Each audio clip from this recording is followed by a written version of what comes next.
Hello student, मैं शिवानी सोलन आपका welcome करती हूँ आपके अपने यूट्यूब चैनल एसएससी बुलेट पर। आज हम इस सेशन के अंदर बच्चों बहुत ही इंपॉर्टेंट इडियम फ्रेजेस के क्वेश्चंस करने वाले हैं। ये स्पेशली सेशन एमटीएस के लिए, जो आपका एग्जाम बिल्कुल जस्ट आने ही वाला है। सो स्पेशल सेशन वो है एमटीएस के लिए रखा गया है। चलिए स्टार्ट करते हैं सेशन को बिना टाइम को वेस्ट किए हुए।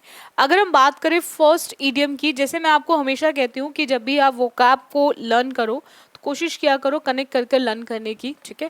जितना आप कनेक्ट करके लर्न करने की कोशिश करोगे उतना आपके एग्जाम के लिए बेस्ट रहेगा। ये क्वेश्चन फर्स्ट आपका एमटीएस का है, जो 5/7/2022 में पूछा गया है। वंस कप ऑफ टी, हम बहुत बार बोलते हैं ना, it's not my cup of T. ये वो नहीं है जो मैं टी लेना पसंद करता हूँ, यानी कि ये वो चीज़ नहीं है जो मुझे पसंद है, उसी को बोलते हैं वंस कप ऑफ टी। यानी कि हम बात कर रहे हैं कि वहाँ पर जो चीज़ आपको पसंद है, और आपको पसंद है यानी कि आप उसको क्या करोगे, चूज करोगे, ठीक है, आप उसको प्रेफर करोगे, तो इसका मतलब होता है दैट इज वंस चूजन और प्रेफर्ड थिंग। एक ऐसी चीज जो आपको पसंद है उसी चीज को आप चूज करोगे और वही चीज आप पहले प्रेफर करने की कोशिश करोगे, उसी को बोलते हैं that is once cup of tea. Hard and money मतलब होता है जो बहुत ही मेहनत से पैसा कमा रहे हो, ठीक है। जैसे आपके पेरेंट्स बोलते हैं ना कि money does not grow on trees, कि पैसा भाई पेड़ पे नहीं उगता है, मेहनत से कमाया जाता है, वही होता है that is once hard earn money. General principal मतलब जो सभी के लिए हो, ठीक है। वंस परसेप्शन अबाउट समवन, किसी का भी अपना एक, सबका एक अपना क्या होता है, एक अंतर्ज्ञान होता है सभी चीज़ों को लेकर, परसेप्शन होता है। नेक्स्ट आते हैं च्यू द सीनरी। च्यू मतलब चबाना, च्यू द सीनरी बोलते हैं ना, उसने सीनरी को चबा लिया, यानी कि कहीं ना कहीं उसने अपने इमोशंस को क्या कर लिया, एक्ट ओवरली इमोशंस, ठीक है। कहीं ना कहीं उसने इमोशंस पे क्या करा है, अपनी भावनाओं पर क्या करा है, एक्ट ओवरली करा है, ठीक है। That is act, to act overly emotions.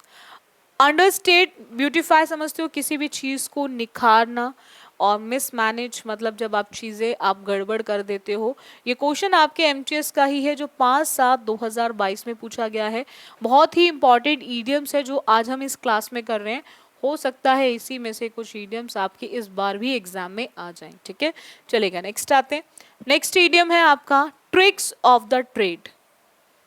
अगर आप किसी व्यापार को कर रहे हो, ठीक है, तो आपकी उसको ट्रिक्स पता होनी चाहिए, मतलब व्यापार कैसे चलेगा, यानी कि आपको उसके लॉजिक्स पता होने चाहिए, व्यापार को चलाने का लॉजिक पता होना चाहिए। तो वहां पर लॉजिक पता होने का मतलब ये नहीं कि आप किसी को धोखा देने की ट्रिक की बात कर रहे हो। भाई आप कुछ भी काम कर रहे हो, एक छोटा सा आप सब्जी बेचने का काम कर रहे हो, छोटा सा व्यापार कर रहे हो, कोई सा भी काम, देखो काम काम होता है, ठीक है। तो आपको उसको किस तरह से चलाने हैं, आपके अंदर उसको चलाने की क्या होनी चाहिए, स्किल्स होने चाहिए, आपको उसको चलाने की नॉलेज होनी चाहिए। That is tricks of the trade. यही एक व्यापार का ट्रिक होता है। अगर आपको उसकी नॉलेज है, आपके अंदर स्किल्स हैं, तो आप इजीली व्यापार को कर पाएंगे। धोखा देकर आप चीज़ों में कभी भी लाइफ में सक्सेसफुल नहीं हो सकते। ट्रिक्स कभी इजी नहीं होती। और हम पर्टिकुलर प्रोफेशन की बात नहीं कर रहे हैं, हम ट्रेड की बात करें, कोई भी ट्रेड हो, ठीक है। तो यहाँ पर आंसर ऑप्शन क्या आ जाएगा बच्चों, थर्ड आ जाएगा। ये क्वेश्चन आपके एमटीएस का ही है, जो 5/7/2022 में पूछा गया है। नेक्स्ट क्वेश्चन देखो, इन a nutshell. In a nutshell, हम बहुत बार बोलते हैं भाई तुम इतनी डिटेल्स मुझे मत दिया करो, तुम इतनी डिटेल्स मुझे मत दिया करो, चीज़ों को मुझे बताओ, मुझे नटशेल बताओ, उसका क्रक्स फॉर्म में बताओ, इन शॉर्ट बताओ क्या है। इन शॉर्ट का मतलब विदाउट डिले नहीं होता बच्चों। इन शॉर्ट का मतलब एक्सट्रीमली पेल नहीं होता, बहुत ज़्यादा पीला जो हो जाता है। अंडर प्रोटेक्शन नहीं होगा कि आपने किसी को अपने संरक्षण में रखा हुआ है रक्षा करने के लिए, इसका मतलब होता है दैट इज वेरी ब्रीफली, बहुत इन शॉर्ट करके बताओ, दैट इज वेरी ब्रीफली। ये क्वेश्चन भी आपके एमटीएस का है, जो 5/7/2022 में पूछा गया है। नेक्स्ट आते हैं, ड्रॉ द लाइन। लाइन खींचना, हर इंसान का एक दायरा होता है, हर इंसान एक दायरे में रह के चीज़ों को करता है। तो एक लाइन खींच देता है, भाई मैं इससे बाहर नहीं जा सकता, मैं इसके अंदर रहकर चीज़ों को करना चाहता हूँ। यानी कि कहीं ना कहीं आपने किसी भी चीज़ को लेकर अपनी लिमिट सेट कर ली है।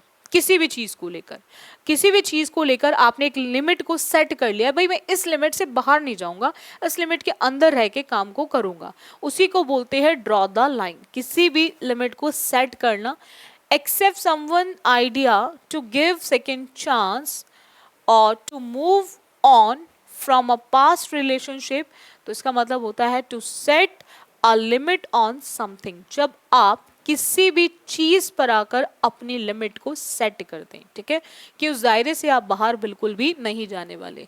ये भी एमटीएस का ही क्वेश्चन है 6/7/2022 का। नेक्स्ट आते बच्चों, चेंज ऑफ हार्ट।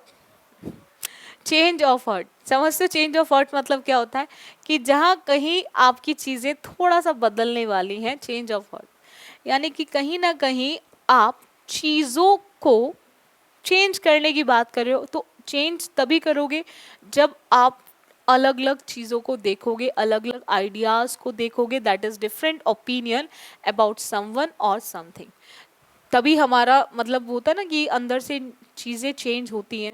चेंज क्यों होती है? क्योंकि हम अलग अलग दायरे से चीज़ों को चेक करते हैं, हमारे ओपिनियंस बदल जाते हैं किसी भी पर्सन को लेकर, किसी भी चीज़ को लेकर, तो उसी को बोलते हैं change of heart, that is different opinion about someone and something. Unfair attack, narrowly escape, disasters very similar in appearance, हमारा आंसर ऑप्शन नहीं होगा। ये क्वेश्चन भी आपके एमटीएस का है जो 6/7/2022 में पूछा गया है, 6/7/2022 में पूछा गया। चलेगा, नेक्स्ट आते हैं। एन आई वॉश, आंखों को धो रहे हो, यानी कि सिर्फ दिखा रहे हो कि धोके, कि आप बिल्कुल भी रो नहीं रहे हो, है ना, अंदर से बहुत पेन होगा, डेफिनेटली तैयारी कर रहे हो, बहुत लंबे समय से तैयारी कर रहे हो। कुछ ऐसे बच्चे होंगे जो कुछ ना कुछ प्रॉब्लम से रह जाते होंगे, टाइपिंग नहीं कर पाए इस बार रह गए सीजन में, तो बहुत सारे ऐसे बच्चे होते हैं जो दिखावा करते हैं कि हम बहुत खुश हैं, बट होते नहीं हैं बहुत बार, दैट इज एक दिखावा जिसको बोलते हैं अप्रिटेंस। अप्रिटेंस, अवॉइड टॉकिंग, आप बात करना अवॉइड कर रहे हो, नहीं। रेयर इवेंट, जो बहुत मुश्किल से होता है इन राइटिंग, आई वॉश का मतलब होता है दैट इज अ प्रिटेंस, जब आप किसी भी चीज का दिखावा करते हो, that is an I wash. A pretence is the correct answer option. ये भी एमटीएस का क्वेश्चन है 6/7/2022 का, जो 6 जुलाई 2022 में पूछा गया है। To lead one by the nose, to lead on, to lead one by the nose, ये क्वेश्चन एमटीएस का ही है 6/7/2022 का। आपको देखना है कि इनमें से कौन सा ऑप्शन करेक्ट होगा, इनमें से कौन सा ऑप्शन करेक्ट होगा। बोलते ना कि उसने मेरे नाक में दम कर दिया है, और नाक में दम तभी कोई करेगा आपके जब आप पर उसका पूरी तरह से कंट्रोल होगा, यानी कि टू कंट्रोल समवन कंप्लीटली, ठीक है। बोलते ना नाक में दम कर रखा उसने, यानी कि उसने मुझे पूरी तरह से अपने कंट्रोल में कर दिया है, मैं चाह के भी उधर से निकल नहीं पा रहा हूँ या नहीं निकल पा रही हूँ, that is to control someone completely, जब आपका पूरी तरह से उस पर क्या होता है, कंट्रोल होता है किसी पर्सन पे, ठीक है। तो to try again after failing at something, to have the second, to have the freedom of choose, या टू बी, जब आप बहुत ज़्यादा घबराहट में आके चीज़ों को स्टार्ट करने की कोशिश करते हो, तो इसका आंसर ऑप्शन क्या होगा बच्चों, that is second. Second is the correct answer option. Next आते हैं, नेक्स्ट क्वेश्चन है गो ऑफ। ऑफ समझते हो ना, चीज़ों को ऑफ कर दो, छोड़ दो, है ना, यानी कि आप चीज़ों को क्या कर दो, छोड़ दो, दैट इज लीव करो, ठीक है। ऑफ में क्या होता है, जब हम सीजन ऑफ होता है, छोड़ दिया जाता है चीज़ों को, ठीक है। तो छोड़ना क्या होता है हमारा, छोड़ना।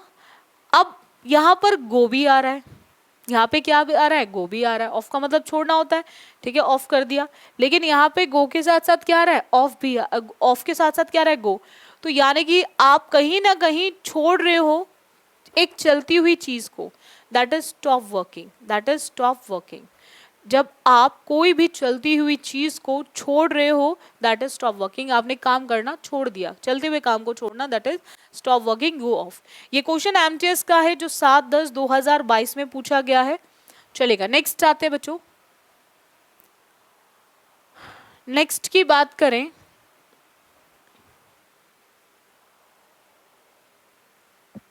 ब्रेक इन, ब्रेक तोड़ना, और इन तोड़ के अंदर आना, ठीक है, इसको इस तरह से याद रखेंगे। एमटीएस का क्वेश्चन है ये क्वेश्चन आपके एमटीएस का है 7/10/2022 का, कि आपने चीज़ों को ब्रेक करना मतलब होता है तोड़ना, और इन मतलब अंदर आना। तो अंदर आना मतलब होता है कि कहीं ना कहीं आपने एंट्री ले ली है। अंदर आना मतलब एंड नहीं होता है, अनेबल नहीं होता है, begin to do something suddenly, किसी चीज को नहीं, that is enter a building illegally. ठीक है, कि आपने कहीं ना कहीं किसी बिल्डिंग के अंदर एंटर कर लिया है, एक किस तरह से, जो चीजें आपकी लीगली नहीं थी उस तरह से। ठीक है, दैट इज इलीगल तरीके से आपने बिल्डिंग में एंट्री करी है, that is enter a building illegally. ये क्वेश्चन आपके एमटीएस का ही है जो 7/10/2022 में पूछा गया है। देखो, आप कोशिश किया करो आप बच्चे वर्ड्स को कनेक्ट करके याद करने की। ब्रेक तोड़ना, इन अंदर आना, एंटर मतलब, तो अगर जितना आप वर्ड्स को कनेक्ट करके याद करने की कोशिश करोगे उतना ही आपके लिए बेस्ट होगा और आपके एग्जाम के लिए भी बेस्ट होगा। ठीक है, जो भी आपको कराया जाता है एसएससी बुलेट पर वो हर एक पॉइंट, हर एक चीज़ बहुत इंपॉर्टेंट है। सो आप बच्चे लग के तैयारी करो, वो सबसे बेस्ट है आपके एग्जाम के लिए। ठीक है, और जितना हो सके उतना आप चीज़ों को प्रॉपर तरीके से करने की कोशिश किया करो। ठीक है, और बाकी रेगुलर क्लासेस आपको मिल रही हैं एसएससी बुलेट पर। अभी तक जिन स्टूडेंट्स ने एसएससी बुलेट को चैनल को सब्सक्राइब नहीं किया है तो सभी बच्चे सबसे पहले चैनल को सब्सक्राइब ज़रूर कर लें, और जो भी सेशंस मिल रहे हैं आप उनको रेगुलर अटेंड करें। ठीक है, और अगर सेशन अच्छा लगता है तो उसको लाइक भी कर दिया करो, शेयर भी कर दिया करो। ठीक है, और जितना हो सके आप क्लासेस लो, प्रॉपर तरीके से क्लासेस लो, लग के तैयारी करो और नोट्स ज़रूर बनाया करो। मैं हमेशा आपको कहती हूँ कि नोट्स बनाओ हर चीज़ के, ताकि बिफोर एग्ज़ाम आप एक क्विक रिवीजन कर सकें, वो सबसे बेस्ट है आपके एग्ज़ाम के लिए। ठीक है, और बाकी आज के लिए इतना रखें, बाकी करेंगे बच्चों नेक्स्ट क्लास में। So thank you student for this session.